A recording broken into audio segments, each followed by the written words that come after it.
बिस्मिल्लाहिर्रहमानिर्रहीम। अस्सलाम वालेकुम स्टूडेंट्स। आज का ये जो लेक्चर है इंशाल्लाह होपफुली हमारा इंफ्लेमेटरी मीडिएटर्स का लास्ट लेक्चर होगा।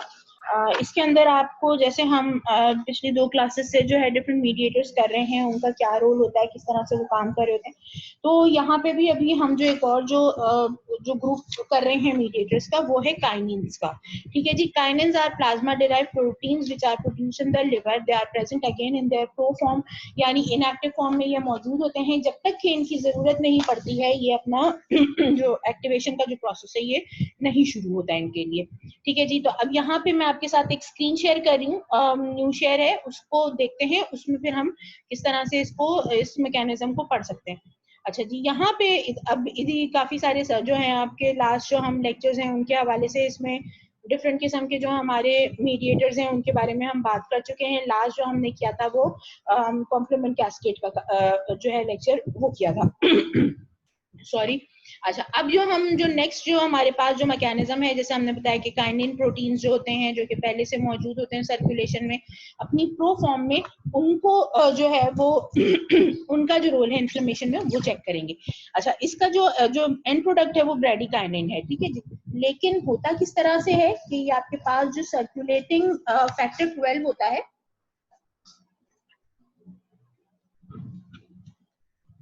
ये सर्कुलेटिंग फैक्टर है, इनएक्टिव फॉर्म में है। ठीक है, और इसको हम हेजमैन फैक्टर भी कहते हैं।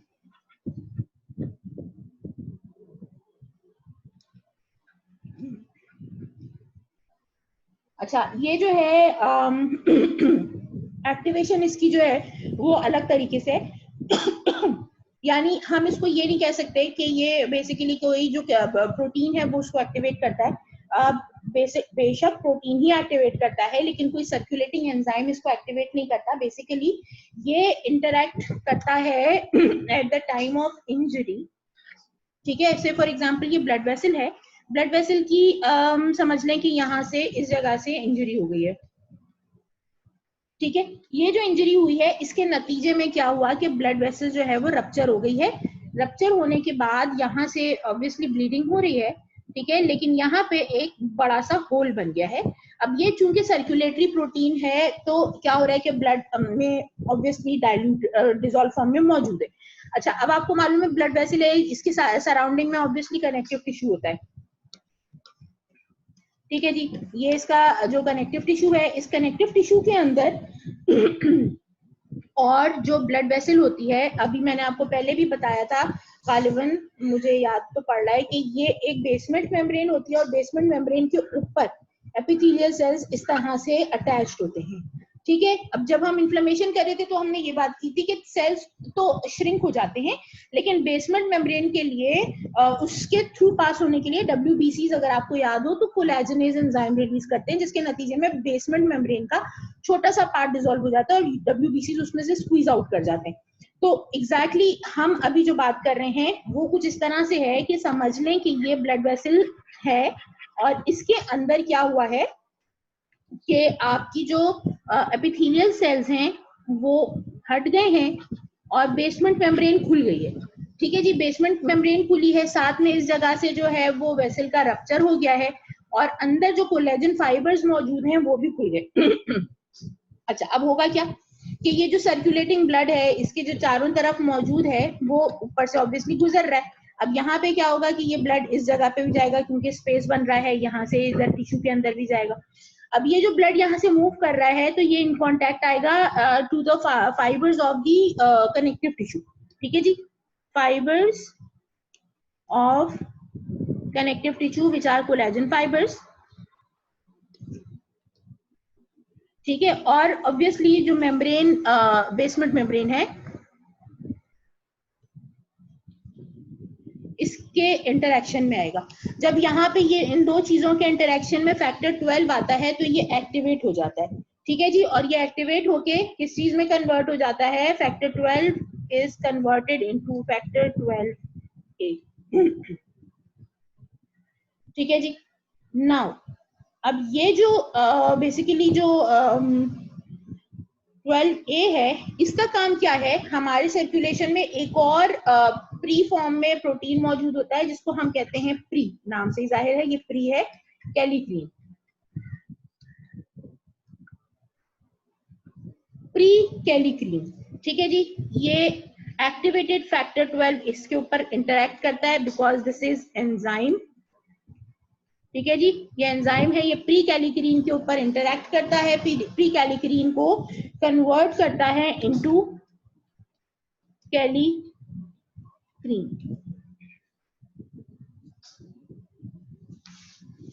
अच्छा जी, कैलिक्रीन इटसेल्फ, अब जब क्या क्या फंक्शंस हैं वो जो के इन्फ्लेमेशन में इनका क्या क्या रोल है ये हम बाद में बात करेंगे, लेकिन कैलिक्रीन बेसिकली एक्टिवेटेड प्रोटीन है और ये इसकी जो फंक्शन है वो क्या है कि इट हैज पेप्टाइडेज फंक्शन।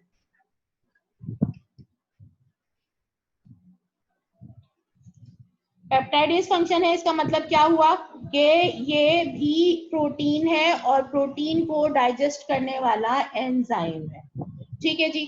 सो अब ये जो पेप्टाइडेज है ये किसके ऊपर काम करेगा, एक और प्रोटीन जो सर्कुलेशन में अपनी प्री फॉर्म में मौजूद है, इसका नाम है काइनिनोजिन। काइनिनोजिन को कन्वर्ट करेगा इनटू ब्रेडिकाइनिन।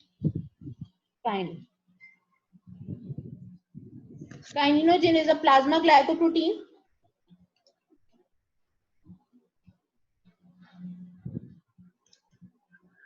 और बहुत बड़ा मॉलिक्यूल है, ठीक है जी। प्लाज्मा ग्लाइकोप्रोटीन है और बहुत बड़ा मॉलिक्यूल है।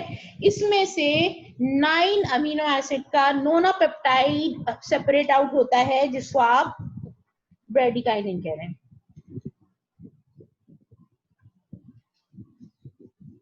ठीक है जी। ये वेजो एक्टिव नोना पेप्टाइड है, लेकिन इंपॉर्टेंट चीज क्या है कि मिली सेकेंड्स के, यानी इसका जो एक्शन है वो बहुत शॉर्ट लिव्ड है, मिली सेकेंड्स के अंदर अंदर ये एक्शन जो है इसका खत्म हो जाता है, ठीक है जी। काम क्या करता है, वेजो एक्टिव है तो इसका मतलब क्या हुआ कि वैस्कुलर परमेबिलिटी आइदर इंक्रीज करेगा या क्या करना चाहिए, उसूली तौर पे इसका जो काम है वो क्या है, इन्फ्लेमेशन में बेसिकली ये क्या करता है, एक तो वैस्कुलर परमेबिलिटी इंक्रीज करता है, सॉरी स्क्रीन चेंज हो गया है जी।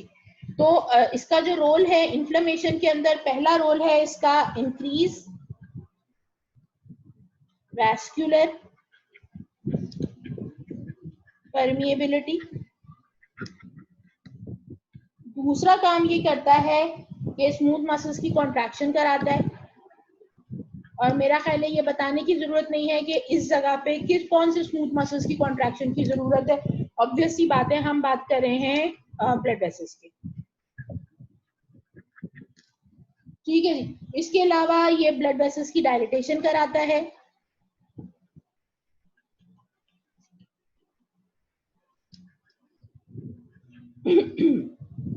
और एक और जो बहुत इंपॉर्टेंट काम है वो ये है कि ये ब्लड जो क्या कहते हैं, अगर बहुत स्मॉल क्वांटिटी के अंदर जो है ये उसमें डाला जाता है, क्या कहते हैं, टिश्यू के अंदर इंजेक्ट किया जाता है इसको, तो उससे जो है पेन कॉज करता है। तो इसका मतलब क्या हुआ कि it activates the local pen receptors और उसकी वजह से आपको पेन फील होता है। इसका मतलब ये हुआ कि जो इन्फ्लेमेशन में जो पेन होता है that is also bradykinin dependent, ठीक है जी। तो पेन इंडक्शन कराता है ये। और पेन इंडक्शन क्यों जरूरी है, क्योंकि अगर पेन नहीं होगा तो आपको पता नहीं चलेगा कि something is going on in the body, और आप उसको बहुत हल्का लेंगे, और जब हल्का लेंगे तो ऑब्वियसली उस बीमारी के बढ़ने के और खराब होने के, हीलिंग के स्लो हो जाने के चांसेस बहुत ज्यादा बढ़ जाएंगे। So it's very important to take your disease और slightest form of inflammation very seriously, and for that a pain mechanism is developed for making you believe that you have a serious problem and you have to take care about it very well, ठीक है जी। तो ये एक बहुत important चीज है, तो ये ब्रेडिकाइनिन का रोल है इन इन्फ्लेमेशन। अच्छा, इसके अलावा कैलिक्रीन जो है जो कि ब्रेडिकाइनिन बनाने का काम कर रहा है, इसके अलावा ये क्या करता है कि दो काम और करता है in addition to activation of, यानी इसका पहला जो और जो फोरमोस्ट काम है वो तो ये है कि एक्टिवेशन ऑफ ब्रेडिकाइनिन। या आसान अल्फाज में या दूसरे अल्फाज में ज्यादा प्रिसाइज वर्ड होगा फॉर्मेशन ऑफ ब्रेडिकाइनिन। ब्रेडिकाइनिन, ठीक है जी। दूसरा बहुत इंपॉर्टेंट रोल जो ये प्ले करता है वो क्या है कि इट एक्ट्स एज कीमोटैक्टिक एजेंट।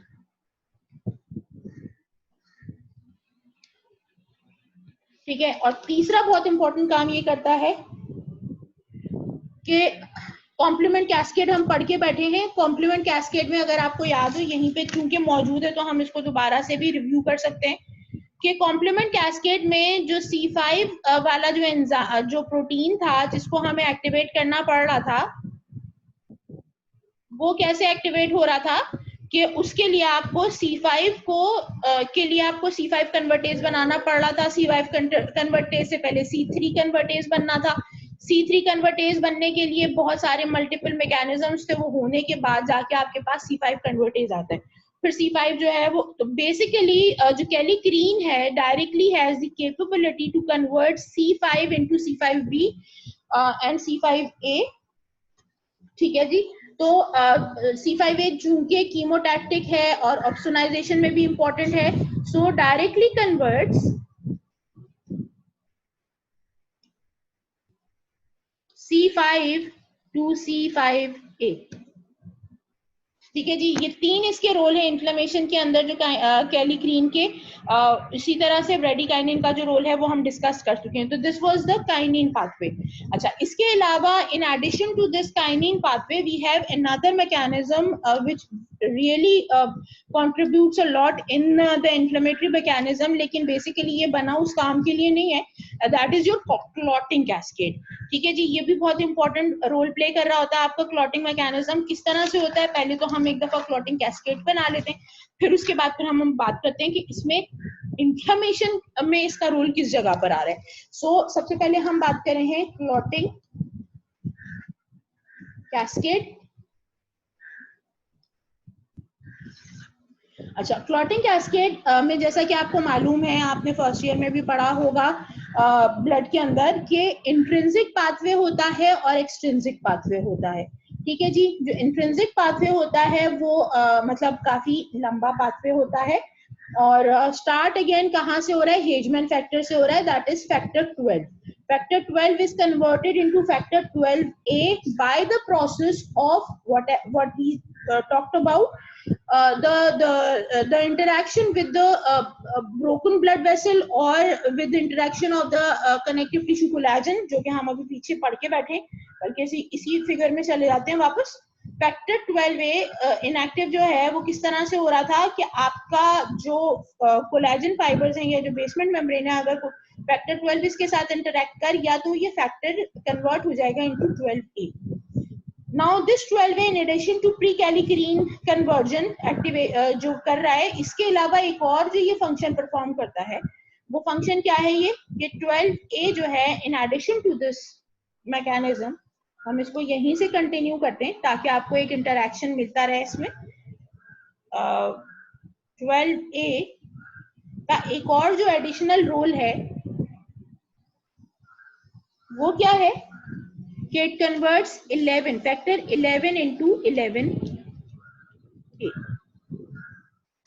ठीक है जी, किसने किया, हेजमैन फैक्टर के एक्टिवेटेड फॉर्म में। हेजमैन फैक्टर मतलब कहानी कहां से हो रही है कि इंजरी हुई है, किसी भी किस्म की इंजरी हुई है जिसमें आपकी ब्लड वेसल ब्रेक हो गई है, तो वो जो काइनिन सिस्टम है उसको भी एक्टिवेट करता है हेजमैन फैक्टर, और साथ ही साथ आपकी क्लॉटिंग कैस्केड को एक्टिवेट करता है।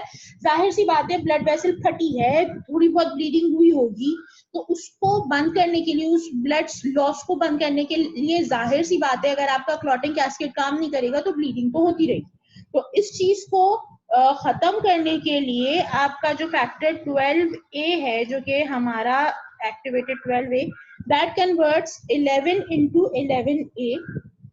11A क्या करता है कि ये factor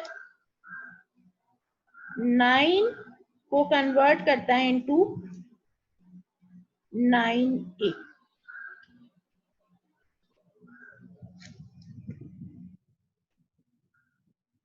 in the presence of calcium। अब ये जो 9A है ये क्या कर रहा है कि 9A कन्वर्ट करेगा 10 फैक्टर 10 को इनटू फैक्टर 10A।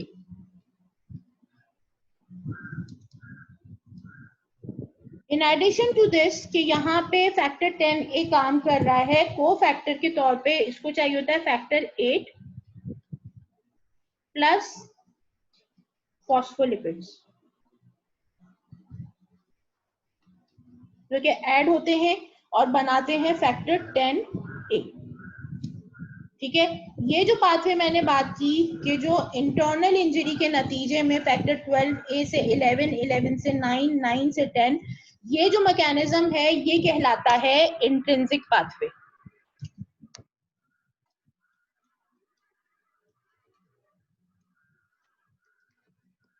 इंट्रिंसिक क्यों कह रहे हैं? क्योंकि बॉडी के अंदर अपने इंट्रिंसिकली बॉडी के अंदर से ये जो है एक्टिवेशन हो रही है clotting mechanism.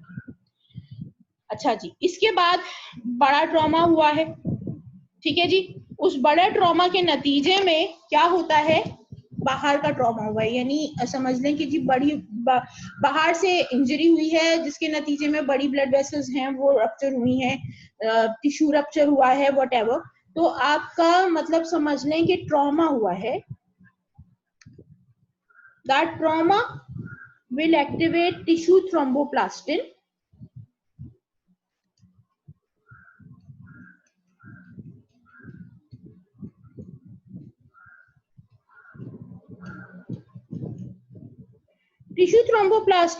in addition to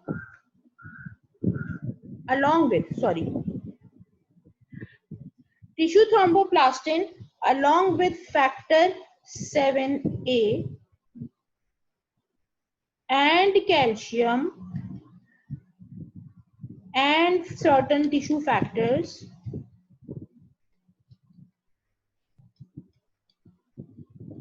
convert करेंगे फैक्टर 10 को इनटू फैक्टर 10A अगेन। ठीक है जी, अब जो फर्क है अगर आप देखें एक्सट्रिंसिक पाथवे में और इंट्रिंसिक पाथवे में, वो सिर्फ स्टेप्स का है।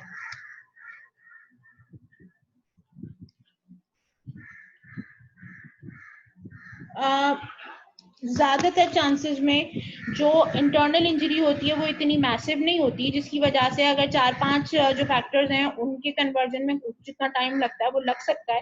लेकिन अगर बाहर से एक्सटेंसिव ट्रॉमा हुआ है तो ऑब्वियस सी बात है कि उसकी जो ब्लीडिंग भी बहुत ज्यादा हो रही होगी, तो उस ब्लीडिंग को रोकने का जो मैकेनिज्म है वो भी स्पीडी होना चाहिए। तो उस वजह से यहाँ सिर्फ एक स्टेप के अंदर अंदर जो है वो टिश्यू थ्रोम्बोप्लास्टिन जो एक्टिवेट हुआ ट्रॉमा की वजह से, वो डायरेक्टली 10 को एक्टिवेट करता है इनटू 10A। ठीक है जी, 10A जो है 10A क्या कर रहा है? ऑब्वियसली ये भी एंजाइम है। In the presence of factor 5A and calcium prothrombin को कन्वर्ट करता है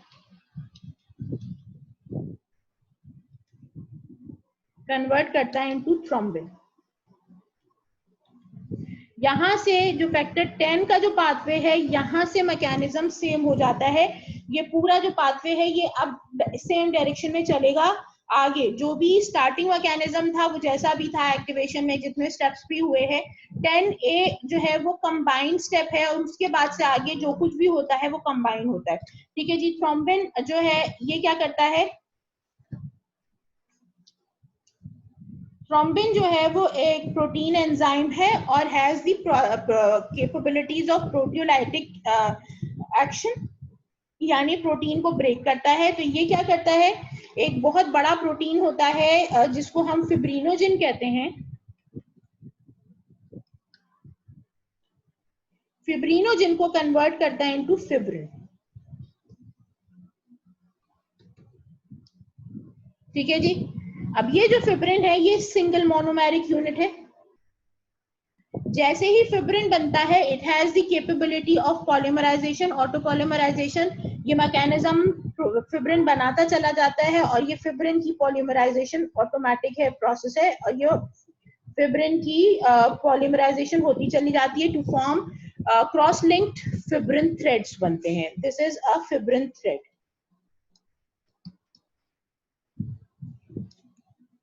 ठीक है जी, ये फिब्रिन थ्रेड जो है वो जो प्लेटलेट प्लग बना है, जो ब्लीडिंग की जगह पे जो प्लेटलेट प्लग बना है, ये उस प्लेटलेट प्लग के ऊपर जाके ये मैशवर्क बनाता है और उस मैशवर्क के नतीजे में जो है आपका जो आपका जो क्लॉट है उसमें मजबूती आती है। इस मैकेनिज्म के लिए एक मैं आपके साथ पहले वीडियो शेयर करने लगी हूँ, वो देख लीजिए। उसके बाद फिर जो है हम इसको आगे कंटिन्यू करते हैं। अच्छा जी, ये एक वीडियो है जो मैंने YouTube से ली है। पहले मैं आपको इसका ग्रुप दिखा दूं, थ्रोम्बोसिस एडवाइजर ये एक चैनल है जहां से ये मैंने वीडियो पिक की है, और इनको पूरा हम क्रेडिट दे रहे हैं क्योंकि इनकी बहुत अच्छी वीडियो है जो हमारी चीजों को समझने में हमें हेल्प आउट कर रही है। ठीक है जी, तो अब यहाँ पे ये देख रहे हैं आप कि ये जो मैकेनिज्म है वो किस तरह से है कि ये इंजरी हुई है। से फॉर एग्जाम्पल अब आप यहाँ पे देख सकते हैं कि ये ब्लड वेसल की जो वॉल है ब्रेक हो गई है। ये जो पोर्शन नजर आ रहा है आपको, ये बेसमेंट मेम्ब्रेन है, क्योंकि ये ब्लड वेसल है यकीनन इसलिए कि इसमें से ब्लड मूव कर रहा है। ठीक है, ये वो प्रोटीन्स हैं जिसकी मैं बात करी थी कि वो जो अंडरनीथ जो कोलेजन है वो एक्सपोज हो जाता है इस इंजरी के नतीजे में। अब इस एक्सपोज कोलेजन के साथ प्लेटलेट्स आके, चूंकि ये ब्लड वेसल जो है वो बर्स्ट हो गई है, तो इसके साथ ये प्लेटलेट एक्टिवेट हो जाता है। अब यहाँ पे देखिए कोलेजन एक्टिवेट कर रहा है प्लेटलेट को, और ये वॉन विलिब्रेंड फैक्टर है जो कि प्लेटलेट को एक्टिवेट करता है और उसको बाइंड करवाता है अंडरनीथ कोलेजन के साथ। ठीक है जी, अब इसके नतीजे में क्या होता है कि जैसे ये इंटरेक्शन होता है और उसके नतीजे में प्लेटलेट्स एक्टिवेट हो जाते हैं और उसकी जो डिस्क शेप है उससे ये कन्वर्ट हो जाते हैं इनटू डेंड्राइटिक फॉर्म। अच्छा, अब यहाँ पे ये एडिनोसिन डाइफॉस्फेट रिलीज होता है जो कि प्लेटलेट एक्टिवेटर है और मजीद प्लेटलेट्स को लेकर आता है, और उसके नतीजे में जो प्लेटलेट्स की आपस की जो क्रॉस लिंकेजिंग है वो हो जाती है। देखिए, दो प्लेटलेट एक दूसरे के साथ क्रॉस लिंक हो रहे हैं, मजीद एडिनोसिन डाइफॉस्फेट रिलीज हो रहा है जिसके नतीजे में मजीद जो प्लेटलेट्स हैं वो आके बाइंड करते चले जा रहे हैं। अब ये क्या हो रहा है, इसके नतीजे में क्या हो रहा है कि ये जो है फर्दर जो बाइंडिंग है वो होती चली जाएगी, थ्रोम्बोक्सिन की रिलीज होती है जिससे जो एडहेजन है वो और स्पीड अप हो जाती है। ठीक है जी, अब ये प्लेटलेट्स हैं, ये प्लेटलेट प्लग बनता जा रहा है जो कि जो पहली इंपॉर्टेंट चीज है बनने के लिए।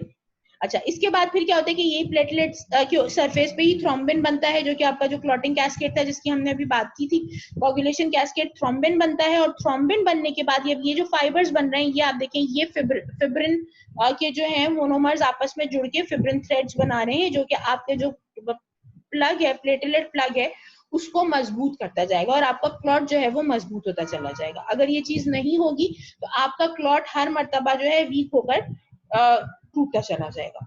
अच्छा जी, कोगुलेशन कैस्केड की वीडियो साथ ही चूंकि लगी हुई है तो हम इसको भी देख लेते हैं ताकि आपका ये कॉन्सेप्ट जो है वो क्लियर हो जाए। First of all,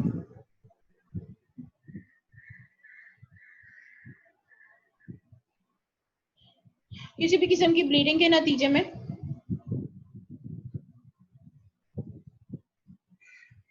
platelets activate होते हैं, फिब्रिन बनता है, आरबीसी का ब्रेक होता है, कोगुलेशन फैक्टर्स एक्टिवेट होते हैं जिसके नतीजे में ये फिब्रिन थ्रेड बनता है और प्लेटलेट्स एक्टिवेट होते हैं। ये वही मैकेनिज्म है एक्टिवेशन का, प्लेटलेट प्लग बन गया, ये आपका कोगुलेशन कैस्केड शुरू हो रहा है यहाँ से।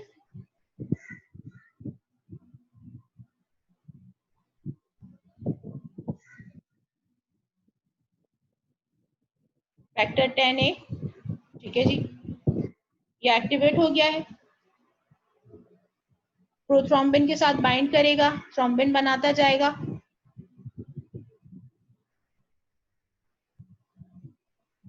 प्लेटलेट्स इस मैकेनिज्म को एक्टिवेट कराते हैं,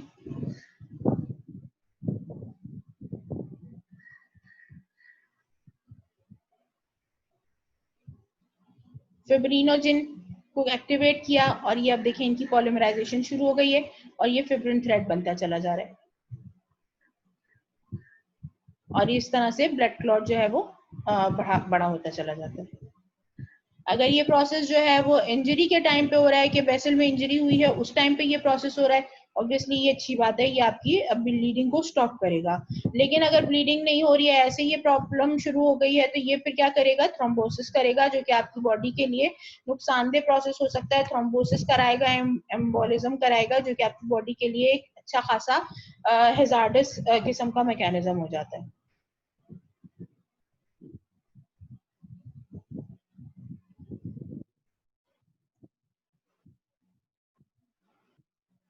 ठीक है जी, अब यहाँ पे हम बात कर रहे हैं, दोबारा से वापस आ जाते हैं हम इस जो हमने जो पूरी होप आपको ये तमाम चीजें समझ में आ गई होंगी। अब हम जो बात कर रहे हैं वो क्या, कि अब इसमें जो रोल है इन्फ्लेमेशन में, वो क्या क्या है, importance of clotting system inflammation में क्या रोल प्ले करती है, वो बहुत इंपॉर्टेंट चीज है।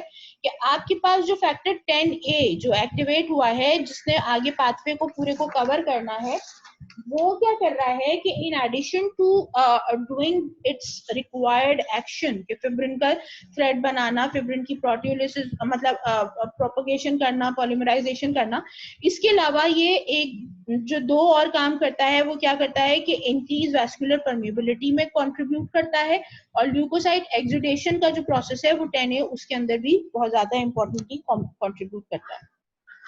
ठीक है, तो इन्फ्लेमेशन के अंदर इसका रोल है। दूसरा, थ्रोम्बिन आपका बहुत इंपॉर्टेंट मैकेनिज्म है, मतलब प्रोटीन है, जो कि इन एडिशन टू फिब्रिन करता है। इसके अलावा ये क्या काम करता है, वैस्कुलर परमेबिलिटी इंक्रीज कराता है, और दूसरा काम ये करता है कि कीमोटैक्टिक एक्टिविटी कराता है ल्यूकोसाइट्स के लिए। ठीक है, तो यानी ये दोनों इन्फ्लेमेशन में बहुत इंपॉर्टेंट रोल प्ले करते हैं। अच्छा, एक और जो चीज इस मैकेनिज्म का जो एक और फायदा है जो हमारे लिए बहुत जरूरी है, फिब्रिनोजिन की जब ब्रेक डाउन होती है और वो फिब्रिन में कन्वर्ट होता है, तो रिमेनिंग जो प्रोडक्ट बचता है, वो फिब्रिन ब्रेकडाउन प्रोडक्ट कहलाता है।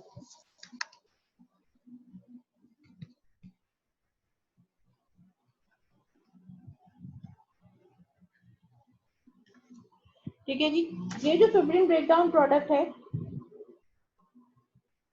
ये अगेन आपकी इन्फ्लेमेशन में कंट्रीब्यूट करता है। किस तरह से कंट्रीब्यूट करता है, कि ये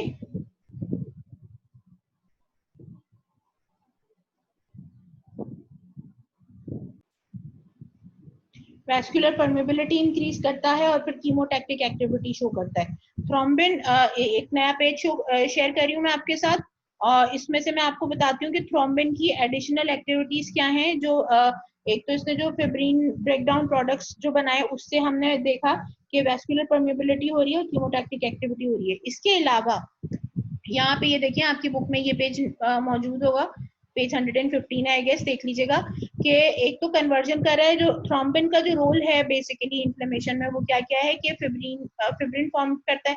फिब्रिन फॉर्म करता है तो फिब्रिन ब्रेकडाउन प्रोडक्ट्स निकलते हैं, जो कि इन्फ्लेमेशन में अपना रोल प्ले करते हैं। दूसरा, प्लेटलेट की एक्टिवेशन करता है। ठीक है जी, प्रो इन्फ्लेमेटरी इसका इफेक्ट है, यानी इन्फ्लेमेशन पॉज कराने का काम करता है। ठीक है जी, और उसके अलावा टिश्यू रिपेयर और एंजियोजेनेसिस कराता है ये। इसका जो प्रो इन्फ्लेमेटरी इफेक्ट है वो क्या है, कि it contributes in the tissue repair and angiogenesis. तीसरी जो चीज है, ये जो बहुत इंपॉर्टेंट चीज है, एंटीकोगुलेंट इफेक्ट भी ये प्रोड्यूस करता है बाय एक्टिवेटिंग द एंटीकोगुलेंट, या जो फिब्रिनोलाइटिक पाथवे है, ये उसको एक्टिवेट करवा देता है, जिसके नतीजे में क्या होता है कि जो आपका जो क्लॉट बना भी होता है वो फिर बाद में डिसॉल्व हो जाता है, क्योंकि हमें उसमें से जो इंपॉर्टेंट फैक्टर्स चाहिए होते हैं, इस वजह से हमें कोगुलेशन कैस्केड को एक्टिवेट कराने की जरूरत होती है। ठीक है जी, तो ये बेसिकली थ्रोम्बिन का रोल है इन दी इन्फ्लेमेशन। अच्छा जी, थ्रोम्बिन जो है वो फिब्रिनोलाइटिक पाथवे को किस तरह से एक्टिवेट करता है, कि यही थ्रोम्बिन हम यहीं से कंटिन्यू करेंगे, कि यही जो थ्रोम्बिन है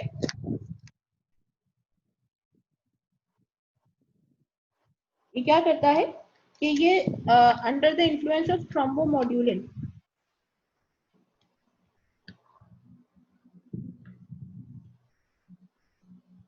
प्रोटीन सी एक्टिवेटर को एक्टिवेट करता है।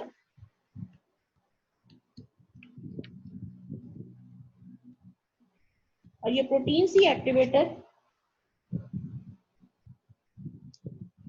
प्रोटीन सी को एक्टिवेटेड प्रोटीन सी में कन्वर्ट करता है।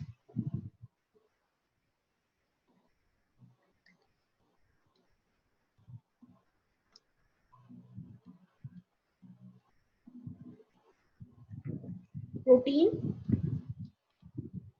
सी एक्टिवेटेड, ठीक है जी। अब ये क्या है, ये जो प्रोटीन सी एक्टिवेटर है, जो प्रोटीन सी को एक्टिवेटेड प्रोटीन सी में कन्वर्ट करता है, ये नेगेटिव फीडबैक देता है two factor 8A and factor 5A, ठीक है जी। यानी ये आपके देखें अगर तो फैक्टर 8A और 5A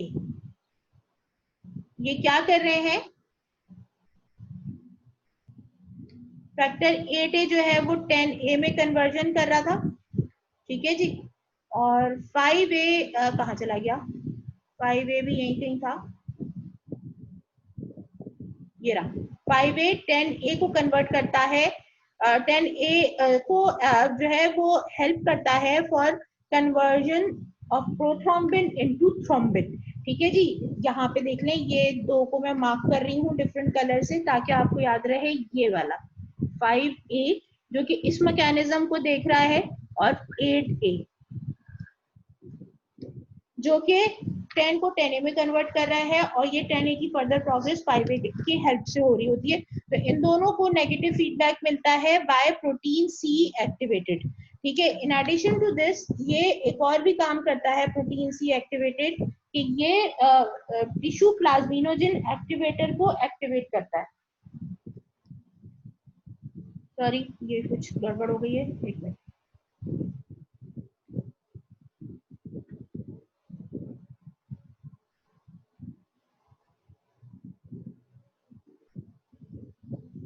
एक सेकेंड रुकिएगा, ये थोड़ा सा स्क्रीन मूव कर गया है। यहाँ पे आ जाते हैं, ये मैकेनिज्म था और इसके हम नीचे थे, तो ये रहा, यहाँ तक पहुंचे थे।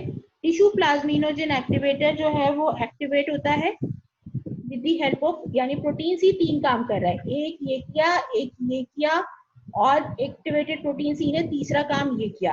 तीसरा काम क्या कर रहा है टिश्यू प्लाज्मिनोजेन,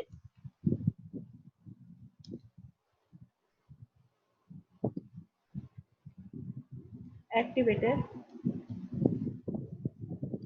को एक्टिवेट किया। ये टिश्यू प्लाज्मिनोजेन एक्टिवेटर जो है वो प्लाज्मिनोजेन को प्लाज्मिन में कन्वर्ट करता है।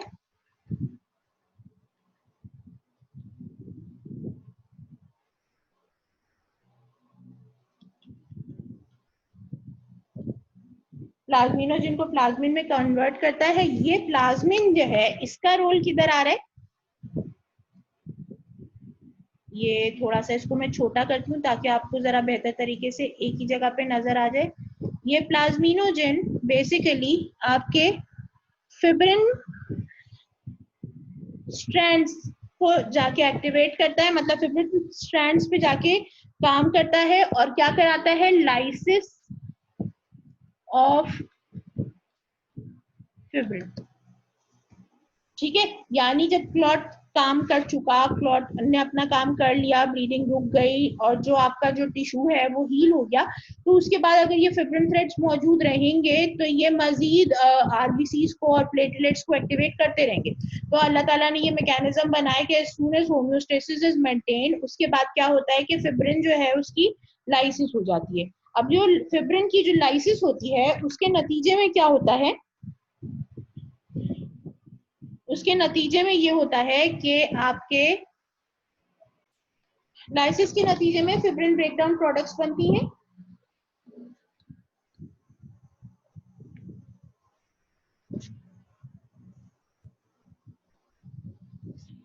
एक काम वो ये करती हैं कि, सॉरी गलत जगह पे एरो बना दिया मैंने। फिब्रिन ब्रेकडाउन प्रोडक्ट्स जो हैं वो एक तो थ्रोम्बिन को नेगेटिव फीडबैक देती, तो इससे क्या होगा कि जब थ्रोम्बिन को नेगेटिव फीडबैक मिलेगा तो फिब्रिन की जो फॉर्मेशन है और इसकी जो पॉलीमराइजेशन का जो प्रोसेस है, यानी जो फिब्रिन थ्रेड्स की जो फॉर्मेशन है वो रुक जाएगी। पहला काम ये होता है। इसके अलावा इन एडिशन टू दैट ये फिब्रिन ब्रेकडाउन प्रोडक्ट्स का एक और जो बहुत इंपॉर्टेंट रोल है इन्फ्लेमेशन में, वो क्या है, इसको मैं थोड़ा सा तमीज से लिख देती हूँ।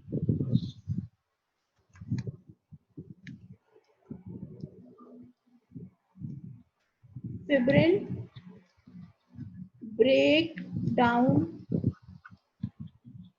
प्रोडक्ट्स ये इन्फ्लेमेशन में क्या रोल प्ले करते हैं? They activate factor 12 of kinin system. अगर इन्फ्लेमेशन का प्रोसेस अभी कंटिन्यू चल रहा है और काइनिन सिस्टम की जरूरत है, तो इसके थ्रू, यानी ये जो फिब्रिन ब्रेकडाउन प्रोडक्ट्स बनते हैं, इसके थ्रू आपका काइनिन सिस्टम एक्टिवेट हो सकता है। इसके अलावा C3 को स्प्लिट करता है इनटू C3A डायरेक्टली, जैसे पहले भी हो रहा था ऐसा। और ऑब्वियसली आपको मालूम है कि C3A इज एक्टिंग एज एनाफाइलोटॉक्सिन, ठीक है जी। और इसके अलावा फिब्रिन की ब्रेकडाउन करता है, जो कि हम पहले ही पढ़ के बैठे।